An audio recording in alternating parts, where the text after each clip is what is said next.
All right, Miner Talk is live. We're presented by Jack in the Box. I'm Adrian Broadus. Zay Galindo's in the house. Sal Montes, Eric Reyes, Chris Collins, Inspo Lens live. Bit of a ho-hum start, right? I mean, Liberty wins today, 73-64 against UTEP. Miners hung around.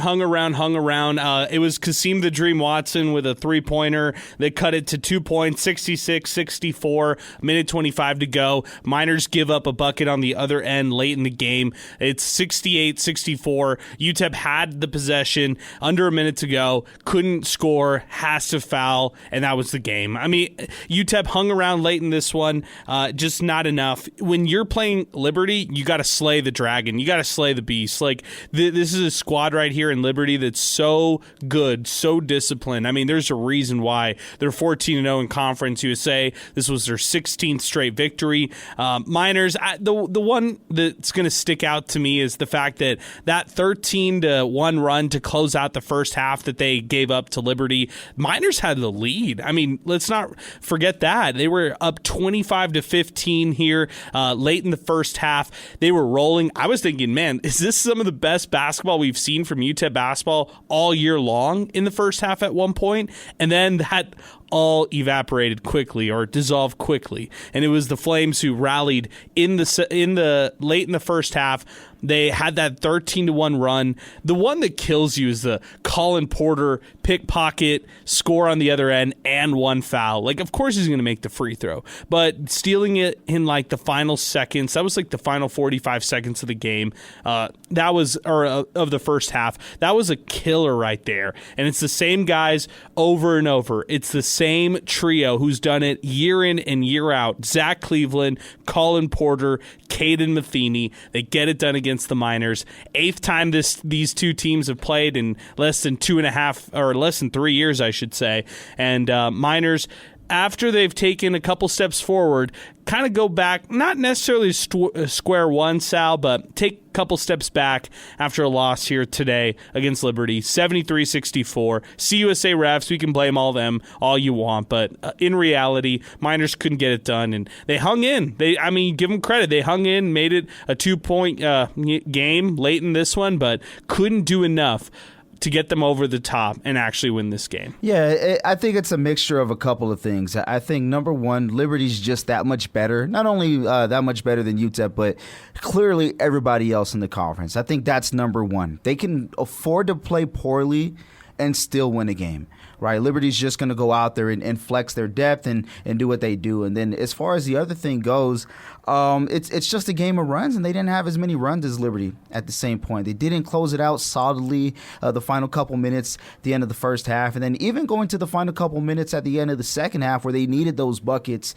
and a couple of stops, they just couldn't get it done. And then the number three, sometimes there's nothing you could do. I mean, right. There was defensive lapses. Don't get me wrong. We saw plenty today, but even when guys were guarding, I mean, Porter was able to make shots. Matheny, even Cleveland, I mean, just able to just be the general that he is out there. So all those three things combined, that's going to give you this 9-point loss today. Our telephone number, 915-505-6009, 600 ESPN El Paso X. Our app, 600 ESPN El Paso. We're live on Inspo Lens as well, YouTube, Twitter, and X. Make sure you're checking us out as well. Zay's on the show. Zay, one of the co-hosts here on Miner Talk. Liberty defeats UTEP 73-64.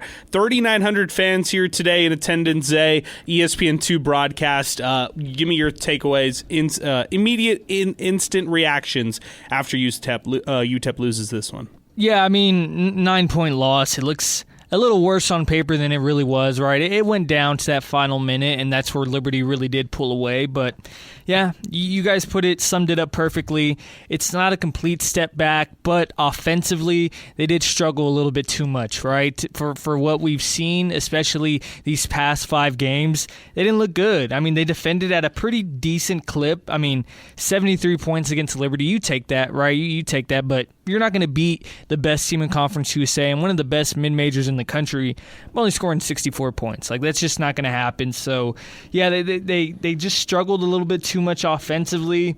You know, Jamal West got into foul trouble early, and even when UTEP did take that lead, I mean, they were up 10.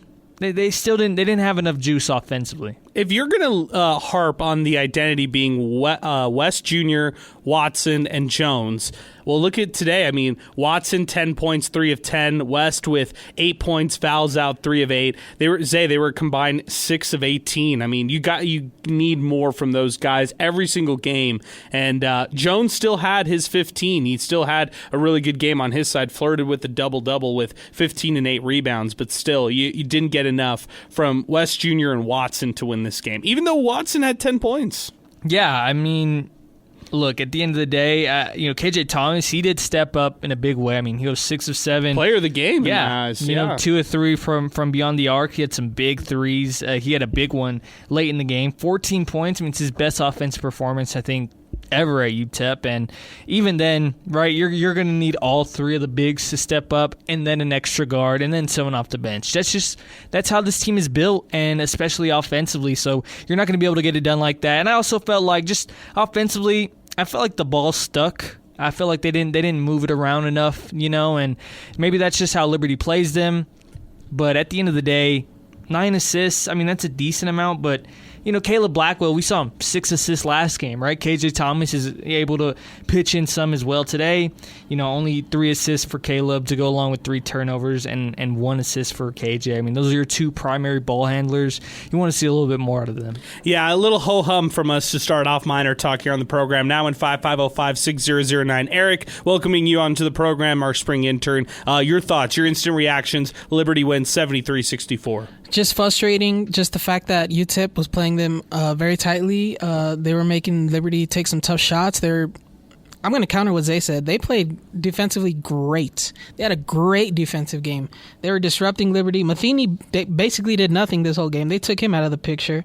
Zach Cleveland, he did good enough for them, but still, it was just super frustrating, the fact that they almost had it, and then they just couldn't pull it out. Sal, the funny thing is, it still feels like the rivalry. It's funny how fans really got into it. I threw out a couple videos out there today. Zach Cleveland dancing when the UTEP band was playing in the pregame. There was also a moment when these fans were just heckling Caden Matheny, just like crazy. And Matheny isn't like phased at all. He's just unfazed. But after big plays, when they're going in the huddle, he's out here smiling. Like he knows secretly. Yeah. But it's like an inside joke. That's what makes this team so good. I kind of laugh and I'm smirking a little bit on this one right here, but this team knows each other so well. Zach Cleveland, Caden Matheny, Colin Porter, and they never break character during the game. They're a villainous group right here. They're a villainous trio. We need like the movie analogy for these 3 because they are the villains in the movie who they do everything in character and then off camera, then they're kind of smiling with each other like, great job, man. Great job. And the crazy thing is, that's what longevity, brings all of those guys playing so many games together. They know each other like the back of their hands. And when you're one of the best teams in the conference, as soon as you even get there, forget that, probably the best team in the conference, as soon as you get there, you're like that new kid on the block. Who cares what it's your block now. Your history doesn't matter. This is what matters. So no credit to them. And I'll go as far as to say this. I think this road trip, this Las Cruces, El Paso road trip for teams has got to be one of the tougher ones. The same way that we would originally think of like Murfreesboro and Bowling Green, Kentucky, with Western and Middle Tennessee. So that's number 1. But I mean, those guys are probably smiling like finally some life on the road in this conference, right? Last game, Zach Cleveland hits that shot off the glass. It goes in. Immediately looks at the fans. I think it was the student section, and he's waving to them like, bye-bye, bye-bye. It was great. I love that stuff. And I think they got a little bit of that aggression today from the fans. So they know what they're doing, but it's business first with these guys. They got Coach McKay. Okay, I got a text, Harry Potter reference, saying that Liberty's kind of like Slytherin, like Malfoy and like all of those guys, and then Malfoy's crew over there is kind of like the Liberty Flames right here. Zay, any thoughts thoughts on the trio right there? I felt like they were so in sync. I mean, I don't want to talk too highly of them because of what this game really means for a lot of UTEP fans. They don't want to hear any of that. But, I mean, Zach Cleveland fouling out Jamal West Jr. single-handedly late in the game with those 2 fouls on back-to-back possessions. Zach Cleveland, he didn't do it from the free throw line. He was 3 of 6. He was terrible from the charity stripe. But that's CUSA's, people argue he's the best player in CUSA. What did you see from him in the trio? Yeah, I mean, he's not a good shooter. He won't shoot the ball at all. UTEP will play deep down in the paint, and he's just versatile in different ways. First off, like you said, he's a great defender, right? He's a really good defender, and, Jamal, he got some buckets on him, but at the end of the day, he frustrates you defensively, and then offensively, he's like a point forward, man. Like, he can bring the ball up, he can distribute, he can run the whole offense, and look, these guys have, the big three, I guess you'd call them, they've been together for like 3-4 years. They know each other. You guys talked about it. They know each other inside out. They're probably friends on and off the court, and you can tell the way they move the ball, the way they play in sync, like Sal said. They play good together, and it's a rarity. And I don't want to give all the credit to continuity because you got to have some good coaching to put that together. But the fact that they play together for so long, that they've been through the ups and downs. The first year that they were in Conference USA, they weren't that good, and they had some trouble last year before getting on their run. Like, this team has faced adversity, and you got to give them credit. They're the best team in Conference USA without a doubt. Yeah, without a doubt. No doubt. Yeah, I'm totally with you on that. 915-505-6009. Bunch of comments coming in. 3,900 in attendance wasn't great. I get it. But, I thought the marketing group did a great job of getting the word out for this one and running promos for it. It's just tough. It's a noon tip-off that kills crowds. I feel like for UTEP fans out there, I talked to so many different people who had, birthday parties or family functions or child games or stuff like that. Sal, it's Valentine's Day. It's Valentine's Day, yeah. Come on, what do we expect? Remember a couple years ago there was a game on Super Bowl Sunday? Yeah. People were wondering, how come there's no fans? I don't know. I'm pretty sure there's a Vince Lombardi trophy going on. But right now, Cupid, he's flying over the world, and that's what people are all about. So I get it. If basketball is your love, I guess you were at the game. Or if you love headbands, you were at the game. So maybe that's what it was. David Castro checks in. I think this team is on the right track. All we have to do is get into the tournament and give ourselves a shot. I really like the way that we're playing right now and the spirit this group has. This is from Tristan Pence, and my pal who I got a chance to chat with after the game. The 13-point run just before the half by Liberty really doomed the Miners. I wish head coach Joe Golding would call timeouts when these types of runs start. KJ played a great game on both sides of the ball. The Miners need to find a way to win 3 out of their next 5 games. Quickly to those 3 of those 5 games. By the way, they have 3 on the road, and the Miners' next game is going to be against the Aggies, New Mexico State. After that, they've got Middle Tennessee and Western Kentucky in back-to-back games, and then they close out the season at home. Kennesaw State, Jacksonville State. Ooh, that's a tough stretch, guys. KenPom has them losing the rest of their games. They're 10-16 right now. That would mean UTEP would finish out the season 10 and 21. And I don't know if I see that necessarily, like them losing all these games down the road, but this is a tough stretch right here. Aggies on the road, Blue Raiders, then the Hilltoppers. I think if you win one of those 3, it's kind of a success, but then you have to close out the season with winning back-to-back to give yourself more momentum going into the tournament. How do you see that, Sal? Is my bar too low? I'm just trying to be realistic about this. The way I look at it is like you got to see what you've done against the teams that are beneath you, and they swept one of them. So as it stands, I don't want to say as it stands now, but assuming that UTEP wins more games than Delaware does, they're going to have that upper hand. So for sure, they have the upper hand not only in conference but overall record. That's what we were harping on, weeks back. Like, hey, they got to get their overall wins up. Conference USA wins, that's all they have left. I get it, but they could lose out on tiebreakers just with overall. So if they can stay the course and just be at least 2 games better than Delaware, the rest of the way they're solid. For New Mexico State, this game is huge. If they can get this one over New Mexico State, you'll have swept right now, as it stands, the two teams at the bottom of Conference USA, and you'll have that tiebreaker. So for the Miners, they do have one less overall win than New Mexico State, so that game is going to be huge. And then as far as Delaware goes, they're 8-16, UTEP 10-16. So that's what I'm looking at. Just don't do worse than those guys. Zay, I'm looking at a lot of Liberty tweets right now. They are so excited to sweep the week and sweep the series against the Miners right now. Going back to this one, is Liberty beatable in the CUSA tournament? Something that Chris from Inspo Lens just posed earlier before we started here. Can UTEP hang in and actually finish a game against Liberty? And then moreover, how do you see these next couple games? I think they can. I think they can. I mean, look, they were down 2 with under a minute and a half left, right? That's in. You're in there. You hung around. You gave yourself an opportunity, and you didn't take it, right? You couldn't get a stop defensively. I mean, like I said, they're a good team. They hit tough shots. I mean, that was a tough last second. I mean, that whole final 3 minutes for Liberty, I mean, they really did tighten up offensively, but if they go cold like they did today, I mean, they started off 1-10. That's why UTEP was up 25-15 at that point. And to say that, they should have been up by more. Like, there was a lot of missed opportunities. They had, I think they had 9 turnovers in that first half alone. Like, if you cut those turnovers out, if you play a bit of a cleaner first half, you could have been up by even more than that, So you have to take advantage of it. You got to play perfect, but they're beatable. They're beatable. They almost lost to NMSU. They won on a game winner. Cleveland hits that one, and then today they have trouble with UTEP. Those are two teams at the bottom of Conference USA, and I know this road trip is tough, but I think that goes to show they're beatable. Your thoughts on the next 3 games and then closing out the season? Yeah, I mean, I was taking a look at that schedule earlier. It's tough, right? It's tough. There's no way around it.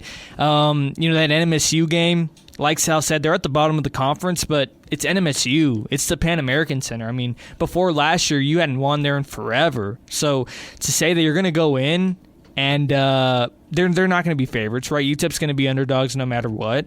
They're going to have to fight against a good Aggie team that gave them trouble in the Haskins Center. I mean, they're going to be ready. It was an overtime win for UTEP. NMSU is going to be ready for that. It's going to be packed. It's a tough game, right? You almost would rather play Liberty than play NMSU in the Pan American Center with these type of things on the line. So UTEP's going to have to find a way. They're going to have to find a way, and they're going to have to pull off some upsets. This was from Hunter earlier today. This is all on Joe Golding. Pathetic. Horton should never see the court. Don't know why he insists on playing him. They were rolling. He goes in and 13-0 run by Liberty. He's a liability on both ends, all on Joe Golding. David Corral Jr., Miners need to stay focused. Sloppy play led to the late deficit in this game. Rick Rivers, Horton needs to be pulled out of this game. That was actually during the game that he sent me that. Snappy, look at the crowd. It's empty against the first place team. Most will be happy to play Mountain West teams. I'd imagine same for Liberty fans. Bye-bye. This is from Box Score Boy. Thought when Colin Porter missed the long 3 after UTEP played great defense and the Miners got the rebound and they were called for a ridiculous foul, that play ended all hope. Extended the Liberty lead to 4 or 5 and the Miners were on full tilt as far as composure. Chris, did UTEP get any calls in the last 3 or 4 minutes? Everything was getting called for Liberty. It was absolutely ridiculous. This was from Shannon. Has anyone ever seen Matheny and Wayne Rooney in the same room at the same time? Okay, good stuff. I like it. Good stuff from some of our listeners right there. Hunter is probably hearing his call right there on Twitter and X, and he called into the program. He's now with us here on MinerTalk, now in 505-505-6009. Hunter, good afternoon. I love the jacket you sent me off air, and Miners get a big loss after this one here today. Or it feels like a big loss because the moment was big here in this one. An ESPN game that 3,900 fans went to at the Haskins Center. Your takeaways? What's new? That's par for the course for UTEP, right? Anytime they get some momentum, big game coming in, you lose it. But, I mean, I don't think anybody can argue. Do you think they played poorly? I don't. No, I mean, they were in the game with a minute 30. They didn't play poorly. Yeah. They were right there. They just couldn't close out the game. Yeah, I mean, they lost to a better coached team. It's that simple. They didn't give it away. They didn't lay an egg. They played tough. They did what they had to do, and the better team came out on top, as they should, right? You have the same exact tone as us. It's like ho-hum because this one, it's kind of a rivalry, almost a rivalry, but it feels like if they got this one, UTEP would have been in a much better place, and then maybe we could talk about righting some of the wrongs that happened this year. But, Liberty's the only team, and I trust me, I hate Liberty. Just the looks on their players' faces, man. I hate Liberty. But anyway, they're the only team that's a legit basketball team in this conference. They're not an amazing team. They're the only legitimate basketball team. So all things being equal, things don't change, man. Coaching wins and loses games the last 5 minutes, and we got out-coached. I mean, do you guys keep percentages by half? What was Liberty's shooting percentage for the second half? Yeah, second half shooting for Liberty in this one, 57% from the floor, 40% from the perimeter. 6 made three-pointers in the second half. You're not going to win games. UTEP's offense didn't do bad. They went at it, you know what I mean? They were efficient, I think. I mean, just like my ex comment and some of the others, that run killed them to end the first half. Literally took the air out of the arena when they were riding high. That run is 100% on Joe Golding. He started it by putting that loser Horton in there, who gets lost on defense, who turned the ball over almost immediately, who didn't box out for a rebound. He did nothing good. He brings no value to this team. And how do you, in any world, justify him getting a single second of playing time over people like L.A. Hayes and Cassius Brooks? I don't know. Can you explain that one to me? Cassius Brooks played some great minutes. I think I'm late to the beachfront island on Cassius Brooks Island, but I'm getting in. I'm buying into him after today. He played really well. He brings it every day. He's that poor guy's undersized as can be, but man, he brings it. The team they feed off his energy. He battles on both ends. West just didn't have it today. I don't know what it was. He wasn't rebounding. He wasn't getting after it. I don't care about the points. Somebody's going to always step up on this team. And today I was happy to see was KJ Thomas, right? When's the first time he had 9 points in the first half? It was awesome. But the consistency, as soon as Horton went in there and that 13-1 run ended, Golding started that run, and he did nothing to stop it, and they just picked up right where they left off that second half, man. So I know back in the day, man, in the old WAC, not the more modern WAC, in the old WAC, every team was tough, and this was every game. I don't care if you're playing Wyoming, New Mexico, Utah, whoever it was tough, and it came down to the better coached team. And that's what this game reminded me of. It was a tough game. Both teams were throwing jabs. And McKay's just a superior coach over Golding. I mean, he put on a clinic in that second half, and that was a result of it. But UTEP played tough. They didn't lay an egg, and they'll probably I think they'll win 2 out of their last 5 here to finish off season. All right, man. Hey, Hunter, great job on your phone call. Thanks for weighing in here on the program with us. As we continue, 915-505-6009. I thought that was a really good point. I just want to touch on that last point that Hunter brought up because I thought it was a really good one to reference those former WAC teams. Look at the Mountain West Plus right now as it stands. New Mexico 9-6, Nevada 17-7, Grand Canyon 15-9. These teams right here, top 70 right now in KenPom. All those teams right there. UNLV 13-12. They're not bad. They're not terrible. You also look at Wyoming 13-11. They're ranked 100 right now, and they're 4-9 in the Mountain West.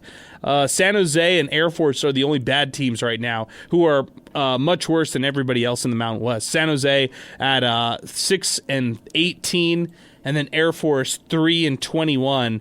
And so as far as UC Davis goes, they're pretty good this year, 15-10. They'll be joining the Mountain West as a Mountain West only school next year, or basketball only school next year. So the next edition of the Mountain West looks really good. I mean, Zay, like UTEP elevating to that next level, and Hunter saying, "Hey, that's what it's going to look like night in, night out." That's going to be, you're going to have some endurance to go through the Mountain West schedule on the basketball side of things next year. Yeah, I mean, the thing that I like to call it is it's going to be good college basketball. Like, you know, that's the perfect way to put it. I mean, Hunter said it, right? In the old WAC, it was night in and night out. Doesn't matter who you're playing. It's going to be a battle. And you see that a little bit in Conference USA, but in Conference USA, it's because everybody's kind of, you know, meh. Everybody's kind of outside of Liberty. Like, in the new Mountain West Plus, you name those teams off. Those are good programs, right?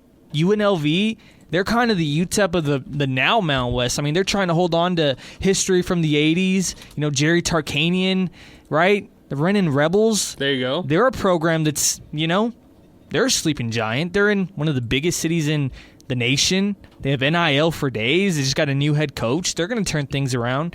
UNM has figured it out these past couple of years. I mean, I'm excited for this. It's going to be good college basketball. And for UTEP, that just means that you're going to have to step it up a whole lot, right? You're basically playing, you know, a lot of liberties come, you know, next year. You're going to have to go down to the pit. That's one of the toughest places to play in the country.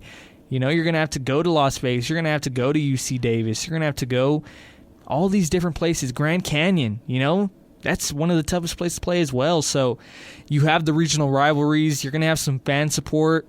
I'm excited, but I'm a little, you know, cautiously. This is going to be tough. You know, you got to be so much better. Sal, I hate doing this, but I have to do it, okay? Last 5 games for Corey Camper, okay? 20 points against New Mexico in its 80-73 loss. 8 against Grand Canyon, 66-60 overtime win. Didn't play good in that one, but get these numbers. 32 points, 89-76 win against UNLV. 35 points, 91-87 overtime loss to Boise State. 15 points, 69-59 win against Fresno State. Corey Camper Jr. is averaging almost 18 a game for the Nevada Wolfpack, which right now are 17-7 in third place in the Mountain West. There you go. No, he's extremely efficient this year. I mean, just kind of going through the numbers, right? 19 games that he started this year. He's getting 7 more points, and just kind of looking at the differences here as far as 3-point shooting goes, he's shooting at a better clip as well, jumping up from 33 threes across the board, 33.3 with UTEP, all the way to a whopping 40. Let's round it up, 44.8, basically 45, and he's taking almost twice as many threes, and he's making more than twice as many threes. So that's definitely helping. But what's the secret sauce for this one, Adrian? He's doing it in less minutes as well with Nevada. Is it the depth? Is it the system? Who knows? But I mean, these guys just kind of get to fly free, you know, whenever they transfer away from UTEP and get to use that offensive prowess that we hear about, you know, when they're recruited here. Yeah, and maybe another argument is like he was due to make a jump either way his final year. Who knows? But here are the David Terrell Jr. numbers. And by the way, just to be fair, I mean, Devon Barnes is at Ball State playing a lot of games for a team that's really bad at Ball State. And then Ahmad Bynum is in JUCO. So there's some other, you know, just to be fair for everybody who's going out in the recent transfer portal. David Terrell Jr., 12 points a game, 5 assists per game. He's shooting 44% from the floor. Not a great three-point shooter or season this year, 27% from the perimeter, but definitely killing it right now. And his North Texas Mean Green right now, they are 14-11. Zay, any thoughts on Camper or Terrell? Well, you know what I'm going to say, right? Like these guys, you kind of always knew they had it. You kind of always knew that they could play at another level. And just don't take them for granted, right? Don't take guys for granted. They just beat Memphis this week. Yep. You know, and Memphis, they're all right. They're all right this year. They're not the Memphis of the past couple of years. Penny Hardaway, he's got to figure that out. But, I mean, you need a point guard. David Terrell, Corey Camper, they'd fit great on this team, you know? So, not much to say, you know. Not much. I have no words to say. Because once I start saying them, it'll just make me sad. I hear you. Let's go to Jacob, who's joining us next on MinerTalk. 915-505-6009, 600 ESPN El Paso, Twitter next. Liberty defeats UTEP 73-64. We're presented by Jack in the Box, also presented by Thomas Adams Apparel. I'm rocking the Texas Thomas Adams Apparel hat here today. Shout out to Thomas Adams Apparel. We'll have the MinerTalk hats here available soon enough. Going to the phones, Jacob is next with us. Jacob, what's going on, man? Hey, Adrian. I feel like UTEP, they came out and played the whole first half. They were scoring. KJ Thomas came out and scored a lot of buckets. But I feel like that run, like the final 5 minutes, really killed them. And that momentum for Liberty carried into the second half. And, once Matheny and the other white guy, once they get hot, that's when it's over. And it feels like we couldn't guard the three at all in the second half. But I feel like this was one of their best games all season. They scored. We haven't seen that a lot. And I feel like this year we have some shooters, and Kasim Watson hit some big shots down the stretch. But, I wasn't really disappointed with them, and hopefully they could play like this the last couple of games. Jacob, we've missed you all season, man. I missed hearing your voice, so it's good that you're calling after this one. Were you like us, kind of? You sound the same as us, kind of the tone a little deflated. Were you pretty excited for this one going into it, thinking the Miners had a chance? Yeah, after that 2-game winning streak and then the NMSU win, I thought they were going to come out and maybe pull out a good win, but at halftime, I was like, you know what, we might end their big streak, but it's just kind of sad, but it's all right. All right, good job, Jacob. I appreciate your phone call. Thank you, man. Thanks for calling in. We got to get you back on, so give us a call back after more of these UTEP games. All right, man? You always bring some good takes. Appreciate Jacob here on the program. The voice is deepening, man. Hey, that tells you that he's getting older, wiser, but UTEP's still losing, unfortunately. Hey, recruiting process is out there. This guy probably grew 5 feet, over the winter. NIL coming soon for Jacob, so can't wait to see him out there. Good stuff. Couple comments coming in. I asked, how do we feel about the UTEP Liberty series pretty much being over after today, right? Like, maybe they find themselves in the Conference USA tournament, but the reality is they might not. This might be it for UTEP versus Liberty right here. This is probably how it ends. If, maybe they find themselves in the CUSA tournament, which, by the way, would be crazy that it would stack up that way. They've faced each other in 24, in 25, and if they face each other this year in 2026, that would be insane in itself. But, I asked the question, what are you kind of thinking about in terms of the Liberty series? Sidelines, our pal Kevin said, best of luck to the Flames, but we shouldn't have to be playing a team in Lynchburg, Virginia as a conference game. My son said, who cares, honestly? And then Blister Fister said, no more ass whoopings at least.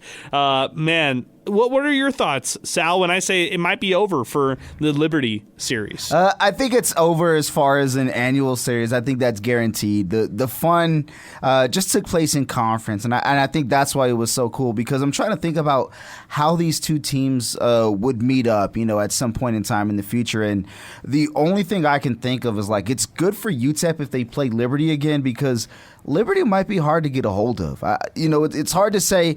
It's hard to have Liberty calling you. I think you're the one calling Liberty, right? Hey, we have this awesome tournament at the Don. They're not going to come to the Donna Haskins tournament. Are you serious? There's no way. The only way they're going to play Liberty again is if they're in a tournament setting, or let's say it's and I'm talking about postseason, Conference USA, maybe the NIT or whatever the case is, but maybe a preseason one, and we're thinking Battle for Atlantis or something like that. But if that's the case, that means you're doing something good. So if you want to play them again, you got to start winning more.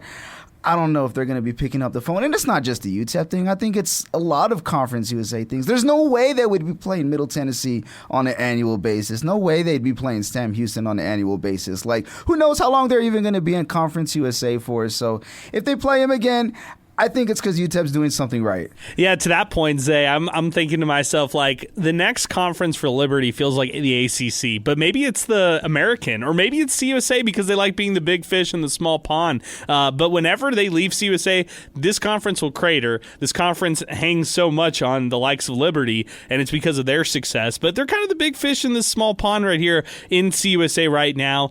And, to that final point right there, maybe you see them in the Frisco Bowl and a down here for football. And you have to wait till a postseason football game to see the Flames again. Yeah, I'll tell you this. I don't think UTEP will be calling Liberty either. I can guarantee you Joe Golding is not going to get on the phone and request that game, right? Yeah, and the funny thing is, Joe Golding said, I was watching the ESPN Plus interview after their Jacksonville State win, he said, it's a great place to play. We're never playing here again. He specifically said that on the interview, and I laughed. He it's true. Like, why would UTEP ever do a home and home with like a Jacksonville State again, or a Liberty, or a Middle Tennessee, like Sal said? Like, there's really no point unless something drastic happens to this program where, they either become really, really good that you can just buy a game like Middle Tennessee, or they become really, really bad where Middle Tennessee will buy a UTEP game. So, unless something drastic happens,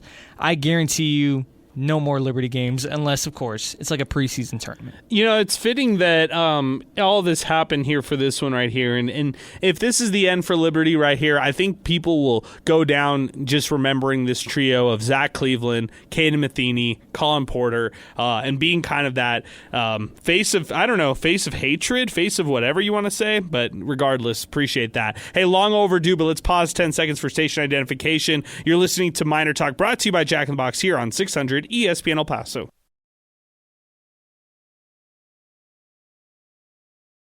All right, we're back. 915-505-6009, presented by Jack in the Box, live on Inspo Lens, along with Zay, Sal, Eric, and Chris. I'm Adrian. We are here in our River Oaks Property Schoolyard Sports Studios. Liberty defeats UTEP 73-64. As we kind of wind down the show, and I get it, look, it's a working class town. It's a town that is so busy on Saturdays. Getting people out for a noon tip-off is difficult. 7 o'clock may have been easier, but it's also Valentine's Day, so you get it. Like, it's a tough one. I'm turning the page next week at the Pan Am Center. Wonder if fans will go. I mean, that could be another kind of thought to kind of muster up here in a little bit. But before we preview the next couple games here for the Miners, I just want to go on a quick UTEP football rant because yesterday we heard the news about defensive coordinator Bobby Daly going back to Missouri State, which I was just shocked about. Like I had no clue it would happen. The second question that we asked head coach Scotty Walden when he was in the house earlier this week was from Steve asking no more staff changes, and he was saying, yeah, there's not going to be any expected changes, although it could change on a daily basis. It changed in less than 24 hours. I mean, Daly ends up going back to Missouri State. And here's your UTEP coaching departures, courtesy of our pal, some guy Chris. Offensive coordinator, Mark Kalla. Defensive coordinator, Bobby Daly. Offensive line coach, Ryan Stanchek. Tight ends coach, Josh Ergel.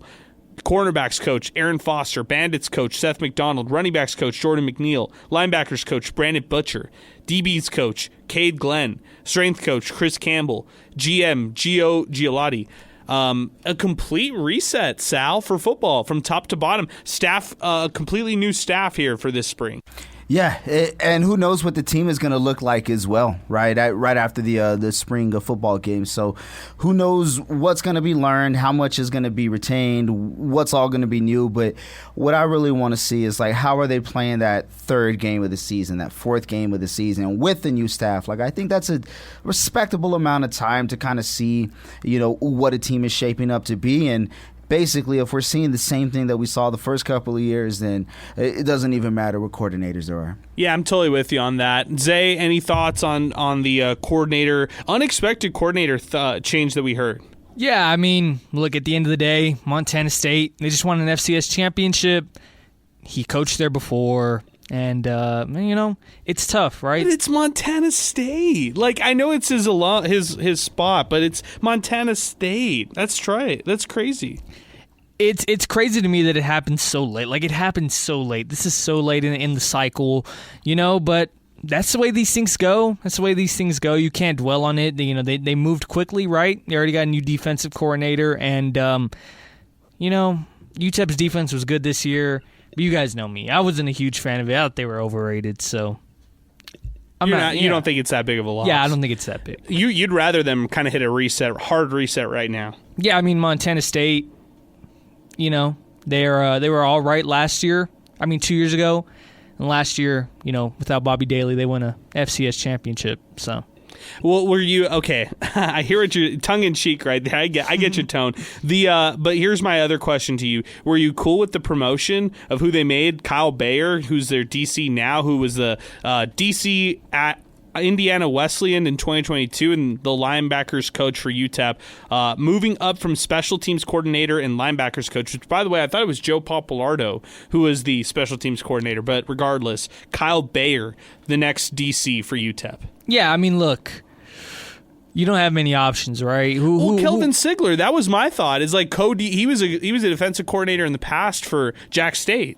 Yeah, and I think he still has that co-defense coordinator role. So, yeah, I think I didn't even think of Kelvin Sigler. That does make sense, but I just like that they moved quickly out of all the options, right? I guess you just had to name somebody, right? Yeah, you had to go fast. So I think it won't be a huge change. I think that the responsibilities that they'll have will stay relatively the same, and I think I'm not worried about that defense. That's what I'm saying here. Is I'm not worried about the defense. With or without, Coach Daly, I think this is the best group on the team, so I'm more worried about the offense. Okay, let's go back to the phones. Jason Craig's back with us. Liberty defeats UTEP 73-64. Jason Craig, welcome back. The final game against Liberty. I lied, Adrian. I lied. I said I wasn't going to call. I lied. You called in, and you're on your way to Albuquerque, so safe travels up there, my man. But give me your thoughts. What compelled you to call in despite you saying you would not call in? Well, you said, are we going to travel up to Las Cruces, to watch them play in the Pan Am? And I really think that we should, man, as a community for El Paso. Do it for, the Miners. Like, we really got to go in there and just make some noise. Like, take over. Like, just really take over for the last time. Man, I'm really sick and tired of Conference USA. Like, I'm sick and tired of it. Let's go in there. Let's go ahead, take a W. And, hey, we don't want to see you guys ever again. Like, honestly. You know what I mean? If we get a little couple preseason games here and there, here, let's have those. But I'm done with Conference USA completely. I want to go out with a bang, go to Pan Am, get a W, and, hopefully get in this conference, do a little bit of damage in the conference, maybe, probably not, I don't know. But, I'm done with this conference, dude, 100%. Yeah, I can't stand the conference refs, that's for sure. And as far as it being exposed on ESPN2 today, maybe that's a good thing. Jason, I like the message. I like the PSA. I appreciate your phone call, my man. Good energy today. And as far as Liberty, I don't want to see them again. I don't want to see CUSA teams again. I'm pretty much with you 100% on that. 915-505-6009, our good pal Jason Craig, who's joining us here on the show as well. Guys, let's preview the New Mexico State game and let's wrap it up here on the program. We've got some NBA All-Star Weekend to get to here later on this afternoon on 600 ESPN El Paso. New Mexico State on deck. The Aggies are 11-13. They are 4-10 in conference play. They lost to Liberty this week as well. They have Jacksonville State tonight. It's a big game for them on the road. Then it's a home game for them against UTEP. Then they go on the road against Western and Middle. Aggies need this, absolute desperation must-win game. As it stands right now, New Mexico State is the worst team in Conference USA. They're 4-10. FIU is 5-9. Delaware is 5-9. UTEP right now 6-9. So 2 games separate the Miners and the Aggies. UTEP losing today is a big thing for New Mexico State, by the way, guys. Let's preview this. Zay, give me your final thoughts after today. Liberty defeats UTEP 73. Actually, let me swing it to Eric. I'm going to get Eric in first. Eric, you give me your final thoughts on today, and then give me your thoughts leading into the Battle of I-10 next week. As the Miners have a pivotal game against the Aggies, they can't afford a loss in that one. In terms of today, thank goodness I don't have to see these three players anymore. Thank goodness that they're out of our hair, that they're out of Conference USA forever. Thank goodness I don't have to see Liberty anytime soon. I'm just like everybody, can't stand Liberty, can't stand the fan base. I can't stand anything about Liberty. I just hate them. Glad we're getting out of here. Glad I don't got to see them no more. In terms of next week, I mean, it's both UTEP and New Mexico State. It's a big game for them. NMSU, if they want to potentially make this USA tournament, they need to start winning and they need to keep it up. For UTEP, look, NMSU played them tough when they were down here. It's not going to be any easier us going over there to the Pan American Center. It's not going to be any easier. We need to figure out how to get a victory out there because these next 2 games after that is also not going to be easy. So it's a tough game for both teams. I think UTEP gets it done, though. Call me crazy. I think they get it done. Okay. Zay, preview this game, and then give me any final thoughts you have for Liberty and the Miners, and then what's ahead here for UTEP. Yeah, I mean, look, I talked about it earlier. That's the toughest game that you're going to have in conference play, I think, right? Outside of going to Liberty, going to New Mexico State and pulling out a win it's hard. It's a hard thing to do, and I'm shocked UTEP did it last year, right? Me too. You know, and you go from the best team in Conference USA, from playing the best team in Conference USA to, you know, statistically you're playing the worst team. But it doesn't feel like that, man. This feels like you got one giant to slay, and now you got to go to another, right? That's how this conference is, and once again, rivalry game. It's going to be tough, hostile environment. Can this team do it? I mean, look, we had plenty of callers last time saying, hey, NMSU's not good. We shouldn't, this and the third. This is not a big, huge win. If UTEP can pull off the sweep, like, I don't care who they're playing, whenever they're playing. If they're playing NMSU, they've owned the Miners, since 2010, right? 2010 on, NMSU has owned the Miners in Las Cruces. It's a rivalry game. I think them beating NMSU would be almost, not as big, but it would be almost as big as if UTEP pulled off this win today. Like, that's how good I think UTEP would be having to go into Las Cruces, into the Pan American Center, and pulling out a win. So I don't see it happening. It would be the first UTEP sweep in who knows how long. It would be 3 straight against the Aggies for who knows how long. And I don't think they have it in them. But we'll see, Man, so you're saying no. You say NMSU wins this one. Tight game? What's the type of game in your opinion? I think it'll be a tight game. I think, it'll go similar to what happened in at the Haskins Center, and okay. I just think that they're going to have more juice down the end. They're going to have more will, right? It's hard to beat a team twice. It's definitely hard to beat a team twice in a matter of what? It'll be 2 weeks. These teams just played each other.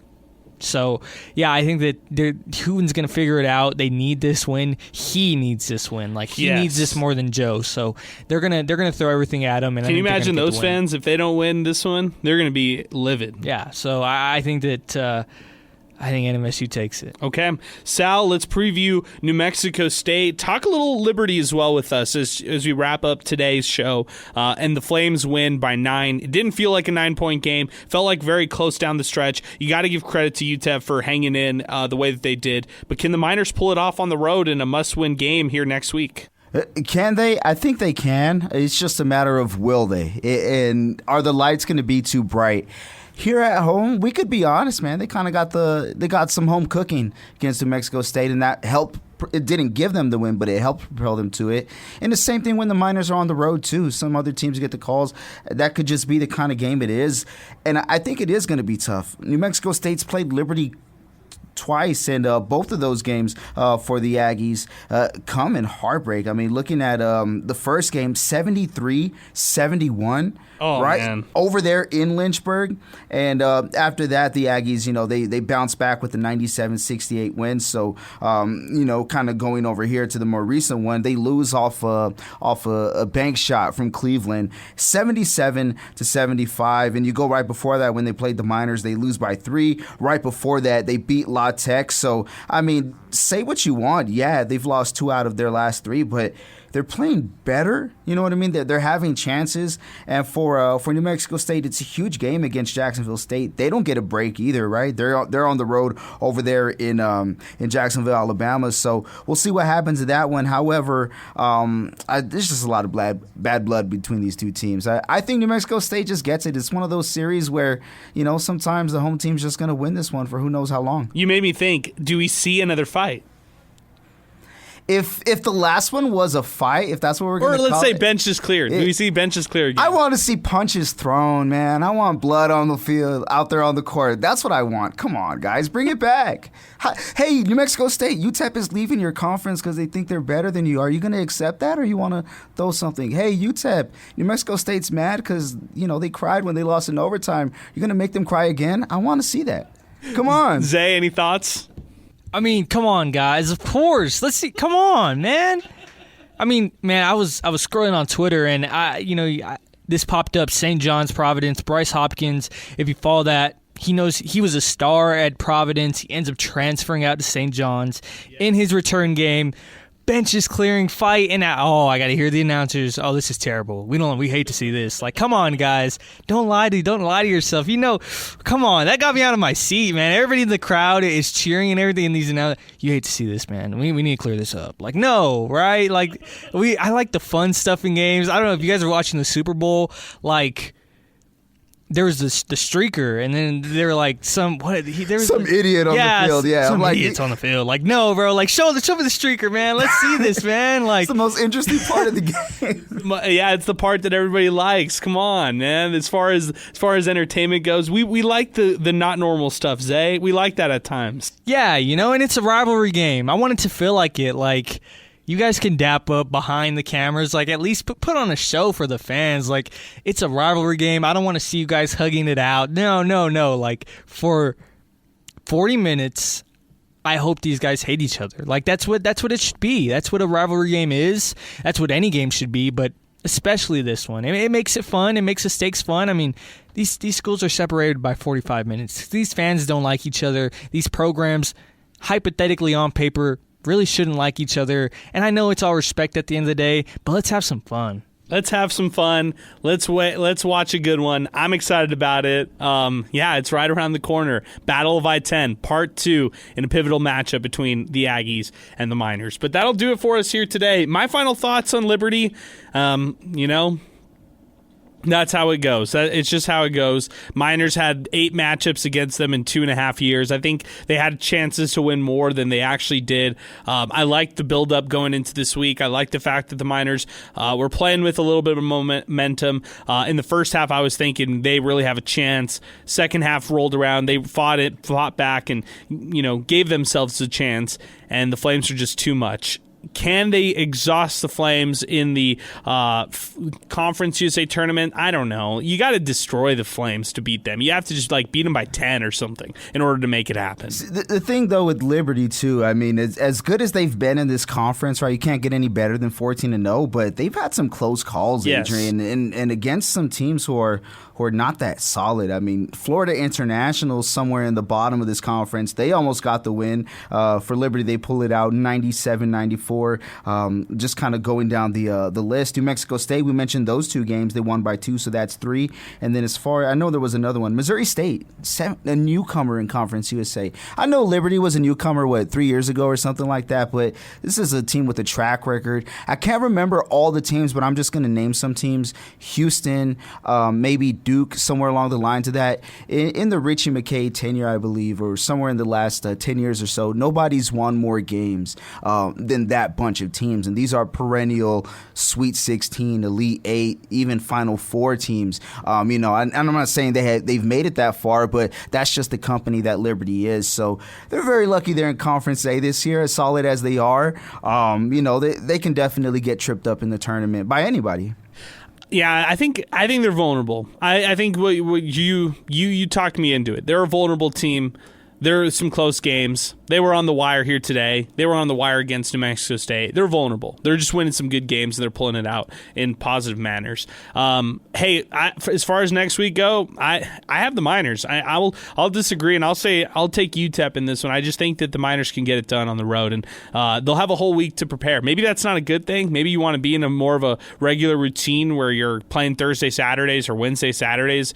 But regardless, it'll be a nice break for the Miners and get an opportunity to play the Aggies with a 6-day rest, or a 7-day rest, I should say. And the same thing for the Aggies, too. After this game against Jacks, it's UTEP right up next for them. So, going to be good. Perfect. I'm looking forward to it, man. Liberty today defeats UTEP 73-64. A special thanks to everybody here, all in our entire crew here on Miner Talk. Sal Montes for producing the show, screening the phone calls, co-hosting here on Miner Talk. Zay Galindo, co-host here on Miner Talk as well, was at the game taking photos as well. Eric Reyes, King Eric, with us, our spring intern. Chris Collins from Inspo Lens, and everybody for watching us here on the program as we wind up here Miner Talk. Special thanks to Jack in the Box, our presenting sponsor, along with Thomas Adams Apparel, who's our sponsor for our awesome Miner Talk hats as well. For everybody in the crew here, happy Valentine's Day to all our listeners. We'll be back in action next Saturday for the Battle of I-10. Today, Liberty defeats UTEP 73-64. Next week, we'll be back in action for UTEP, New Mexico State. So long, and thanks for listening to us here on Miner Talk, presented by Jack in the Box, here on 600 ESPN El Paso.